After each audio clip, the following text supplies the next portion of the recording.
Hi. Hi, everybody. It's Michelle with Garden Jargon, and I'm in my new place. Yes, I am. I have just recently moved to a location only about 10 minutes from my old location, and I moved over to this property. It's a lot bigger, minus a garage, minus a shed, which is where 90% of my living is outdoors during the garden season. But we are in fall, creeping up in winter season right now. It's October 25th, maybe? 24th? I don't remember. COVID just mashes my days in. I don't even know what day of the week it is. Oh, it's Monday. I do know that because Monday Night Football's on. See, my Bears are on right there. So I have them muted so I can give you a quick little video on this very exciting project I'm trying this year. I've never done this before, but I am definitely excited to try it this year because I do have the space. And you change your waiting room into a classroom, as Jess and Maya always say. So what I'm going to do is I have 5, 6, 7, 8, 9, 10, 11, 12, 13, 14, 15, 16, 17, 18, like 22, maybe 25 pepper plants that I brought indoors, and I'm going to prune them down and overwinter them. Let me rephrase. I'm going to try to prune them down and put them in buckets and overwinter them. The peppers that I'm going to do this with are bell peppers because I absolutely love bell peppers, and I had a part of my season this year that was like stunted in blossom development. Like I didn't get any peppers for a very long time, and then right before the frost, huge bumper crop of all of them. So I think that's because I was pinching off the blossoms as they were growing because I wanted to promote horizontal growth versus vertical growth. So I think I messed that up last year. So this year I'm going to start a bunch of bell peppers indoors.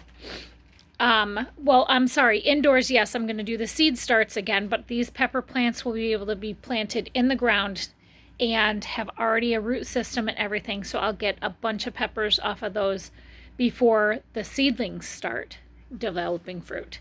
So that's one good thing. Second thing, our second pepper I'm going to be overwintering is the Sugar Rush Peach. Now, I fell in love with this pepper this year. The only downfall that I found on the Sugar Rush Peach, it's so dang hot. It's so dang hot, but it's so good. And so it burns my mouth very bad. So the Sugar Rush Peach is a fantastic pepper. Got it from Baker Creek, and all the reviews on Baker Creek said the same thing. The pepper's fantastic. It just takes so long to set the fruit and ripen. The best time to pick them is when they are a peach color. And I have pepper plants that literally in the last 20 days finally just turned peach. So it's in October right now. These went in the ground in May.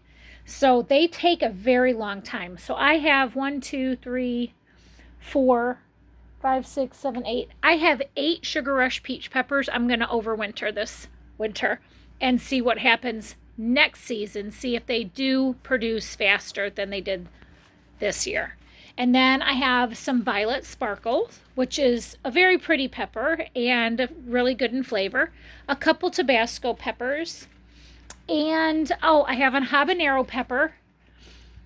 And I think a couple mild jalapenos. I think I didn't save anything more than that. But I did watch some videos on overwintering peppers. I know how to prune them and trim them down. So I'm going to go ahead and do that. I'm going to give the soil a little bit of fertilizer and then put them in some buckets with water. I'm going to water them, but I'm not going to promote their growth while they're in here over the winter here in my basement. So I'll give you a sneak peek of these peppers. Take a look. Now keep in mind, I'm still in the middle of unpacking. So that's what I have going on. But these over here, These are all bell peppers. I think there's about 6 bell pepper plants in here.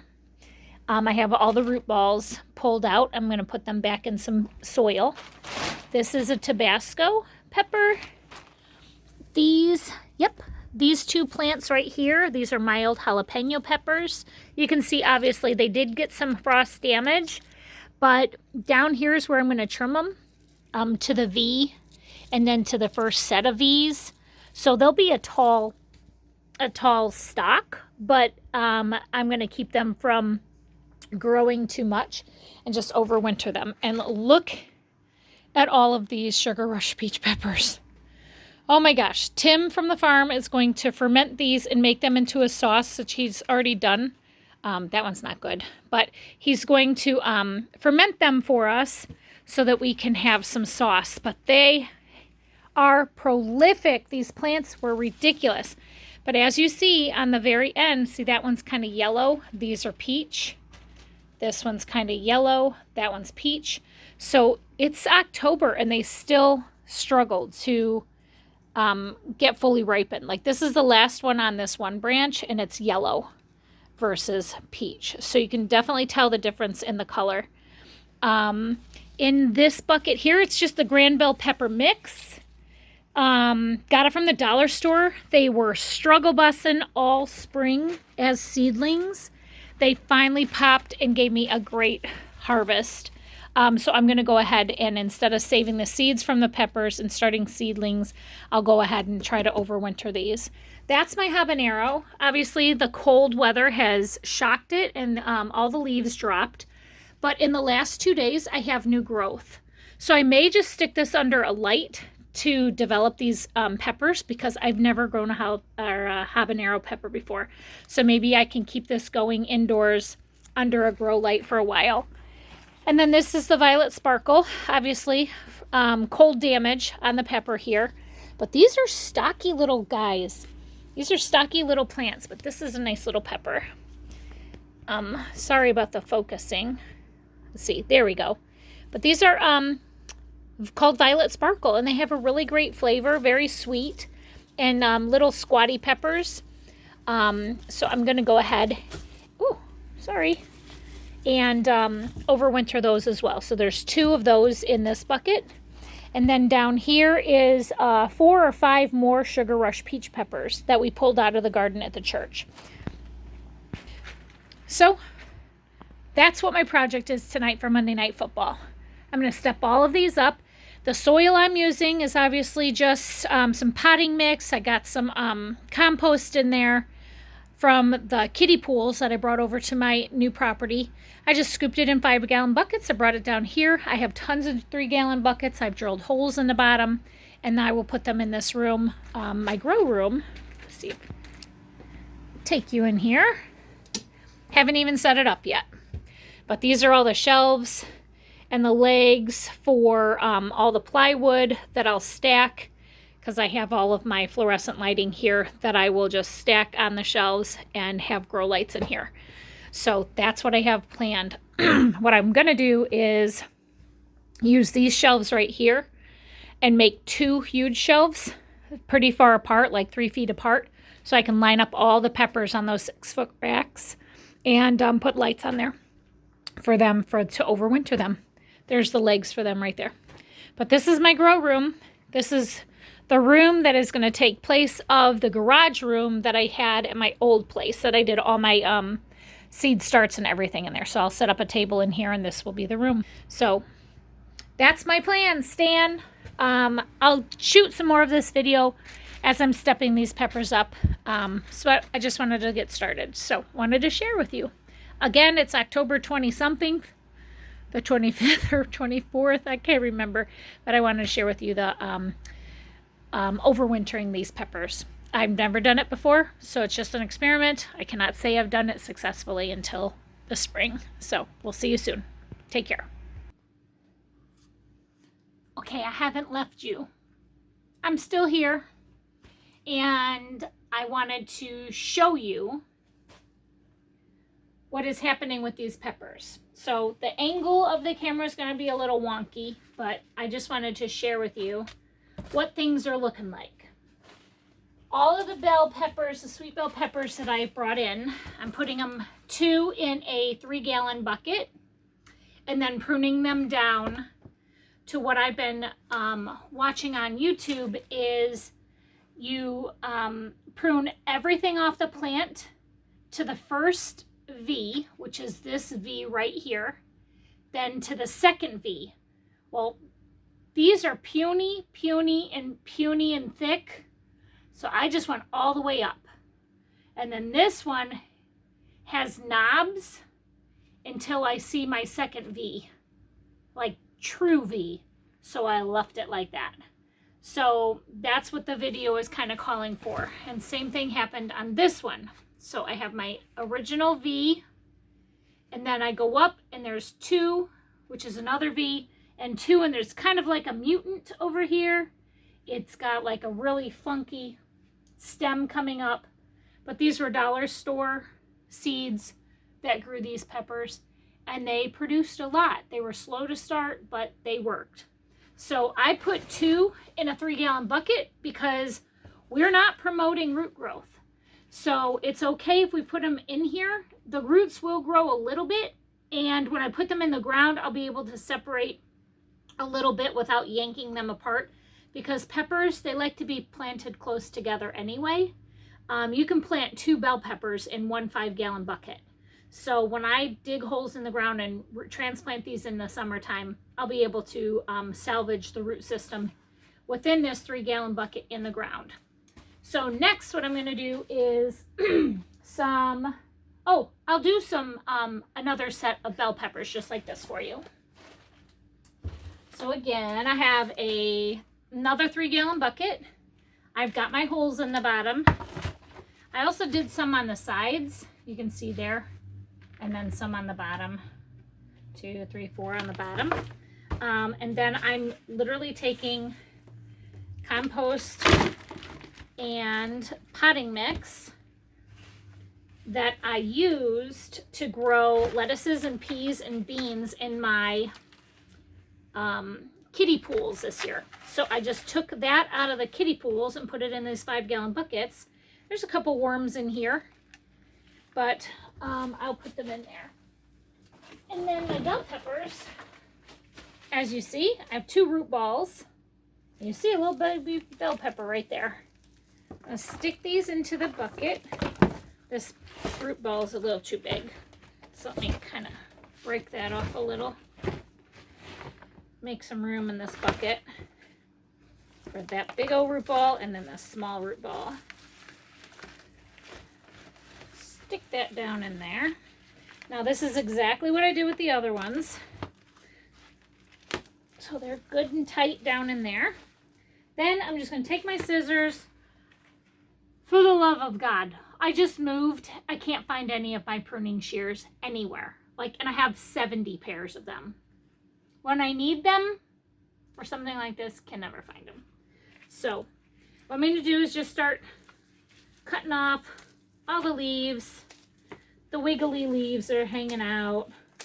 Not cutting any big branches or anything, like these bell peppers that are on here. I'll cut those off. This is a bell pepper down there. This is a branch. I'm just kind of getting stuff out of the way right now so I can see, so that I can really do a good prune job. I hope you can see that. Oh, maybe after I trim this one up. So when you do trim it to your V, and then you go up the branches of that V to the next V, when you trim that all back, you should have 4 new shoots. And this bell pepper, like many of the others that I already did, it's a 3-way V. So I just left it as a 3-way V. And instead of having 4 main shoots coming out next spring, I will have 6 new shoots. So, and I'm totally fine with that. I have not done this successfully. I've never experienced overwintering peppers before, but I am excited to try it. And I had the plants, so why not try, right? Okay, so this one, you can see, my shirt in the background. It's a 3-way split right here. But then I went up the branch and found another V, which is here. This has another V here, and then this one has like some little knobs and then a true V right here. So this one is good to go. This tall one is good to go. Now this other puny one, I have to lift this up a little. It's kind of funky. They're like mutants. So I have a V down in the bottom. I'll go ahead and leave that V down there. Then it splits right here. Not sure if you can see it. Right above my glove, my finger here. There's another V. Then there's a knob right here. And then it goes to a big V up here with a couple more little knobs. So I'm going to keep this V right here. I'll keep this V. And then this crazy little baby V in the bottom. I'm just going to try it. I'm not going to say that I'm going to kill my plant or anything like that, but I just want to see how things work. And I will take pictures of this and document and make notes so I know what works and what didn't for next year, because peppers take forever and I love peppers. So, and then what I'm doing is just putting the compost and the potting mix in here. And then when I get them all in here, I will give them a good soak. I have granulated fertilizer. 2 videos that I saw on Facebook said to give them a little bit of fertilizer, which I will. You're not going to fertilize them over the entire winter, but you definitely want to give them a little bit of food. We're just putting them to sleep. And then I'm also going to put in some horse manure on top. I have some composted down horse manure that's been sitting for about 9 months. I'll put some of that as a top dressing on here for mulch. All right, so these are nice and snug, and these are bell peppers also. And then I also use old blinds that were in the windows that I replaced when I moved into my place. If you write on these, break them up. When I put them in the garden, I cut them at an angle so they're spiky to go in the ground. But I write on these with a carpenter pencil, and it doesn't fade or wash off or anything, and then you use those as plant markers. So I will use those to mark these plants. And then the next peppers that I'm going to step up. Oh no, let me trim this guy. Look at this. Crazy pepper. So this is a little bit shocking, but I'm going to go ahead and do it. I don't know down in here. It looks almost like I have 2 plants in here, which I'm not sure if I do or not. So I'm just going to start trimming. I'll get this branch off. And like I said, I'm going to save all these peppers. They're not going to waste. I'll just cut them off because they're really heavy. Cut these. I'm cutting kind of up high where I know I'm not possibly cutting off like the second true V, just to get some of this foliage away. There. Okay, now we can see what we're working with. So there's just, pepper plants grow so goofy. These are all new shoots. This is the Sugar Rush Peach Pepper. New shoots. That's a, okay, so my original V for this pepper plant is way down low. And then I have a true V up here at the top. So I'm going to leave that one. I'll show you a little closer when I get this trimmed up. This is the one that I don't know if it's, maybe, oh, that is a V. So that's a true V also. And then there's another V up top here. So I'll leave that one. Then the thick stalk of this Sugar Rush has another V here. And I'll go ahead and trim these. So I'm not doing true to what the video said on the Sugar Rush Peach Pepper, because I have no idea what's going to happen. Ugh, I wish I had my pruners. Okay, so let me get this close so you can see it. All right, so this one is actually connected to the main root down here in the bottom. Then I have another shoot coming here on the side. And then you got the fat mama papa right here in the middle. So I took the big guy in the middle, went up to the main V and gave him two secondary V's. And then this one has one V at the top, and so does this one right here. So this is good to stay in the bucket. Now I grew this one in a bucket all spring, all summer, and I had it in my backyard. So I'm just going to top dress this with some mulch and some compost. Kind of digging off some of the top stuff. There you go, put some mulch in here. And that's how you trim up a pepper, according to YouTube. Isn't that where we are right now? I'm really excited about this. This is one of those things where I'm gonna sit and stare at these all winter and kind of be messed up mind-wise, like, why aren't they growing? You don't want them to grow. You don't want to promote its growth. You want them to overwinter themselves and hibernate so you can have some amazing peppers in the spring. But that's all I got for you. I just wanted to share that with you. I've done my own research on how to overwinter peppers, and I hope if you try to overwinter your peppers that you are successful also. I'll do a follow-up video in the middle of the winter, and then I'll do another one when I'm planting them in the ground. All of the peppers I'm overwintering, I'm going to plant them in a special place in my garden this year so that I can see how much production I get out of the overwintered plants and how much of a head start I get on them versus planting seedlings in the ground. So I look forward to seeing what happens with that, and I hope that you pay attention and come back and visit us and see what else we can show you on the YouTube channel of Garden Jargon. I hope to see you in the next video. Thank you so much. Take care and God bless.